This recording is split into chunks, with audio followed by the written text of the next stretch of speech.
வணக்கம். 13/11/2025 வியாழக்கிழமை இன்றைய கும்ப ராசி பலன். கும்பராசியில் பிறந்தவர்களுக்கு சர்வ காரியமும் ஜெயமாகும். சிக்கல்கள் தீர்வாகும். புதிய முயற்சிகள் கை கொடுக்கும். தொழில் அபிவிருத்தி அடையும். தலைப்பட்ட காரியங்கள் அனைத்தும் நிறைவேறக்கூடிய நாளாக அமையக்கூடும்.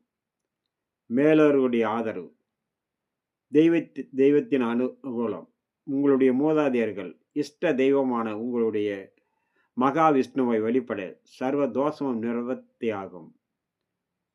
தொழில் உத்தியோகத்தில் எதிர்கால நலன் கருதி நீங்கள் எடுக்கும் முயற்சிகள் அதற்கு முழு ஒத்துழைப்பும் மன தைரியமும் தன்னம்பிக்கையும் உருவாகும்.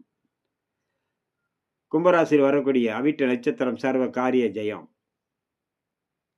சதயம் வீண் வாக்குவாதத்தால் முற்றிலும் தவிர்ப்பது மிக மிக நன்று. வீண் வாக்குவாதத்தால் மன உளைச்சல், சங்கட்டங்கள், அது சிறு குழந்தைகள் முதல் பெரியவர் வரை அனைவரிடத்திலும் பொறுமை, நிதானம், கவனத்தோடு இருக்க வேண்டும். அப்படி இல்லை என்றால் மன உளைச்சலும் சங்கட்டங்களும் வரக்கூடும்.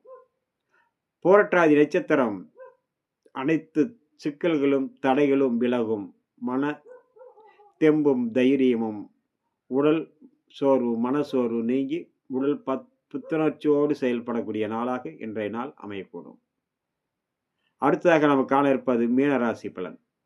மீனராசியில் பிறந்தவர்களுக்கு சர்வ காரியம் கைகூடி வர, எண்ணங்கள் ஈடேற, உங்களுடைய இஷ்ட தெய்வங்களையும் உங்களுடைய மூதாதையர்களும் வழிபட்டு செயல்பட சர்வ சங்கட்டங்களும் நிவர்த்தியாகக்கூடிய நாளாக அமையக்கூடும்.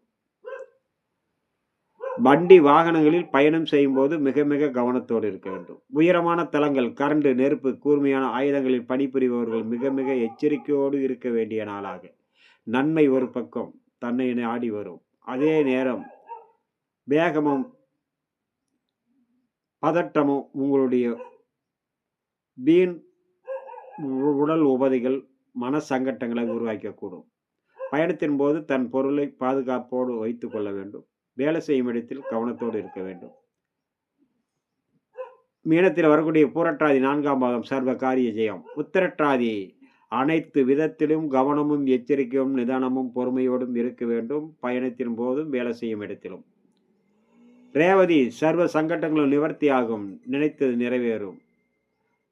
புதிய எண்ணம் பலிதமாகக்கூடிய நாளாக இன்றைய நாள் அமையக்கூடும். நண்பர்களே, இன்றைய நாள் இனிய நாள் நிகழ்ச்சியில் உங்களை சந்தித்ததில் மிகவும் மகிழ்ச்சி. மீண்டும் நாளை சந்திப்போம். வணக்கம்.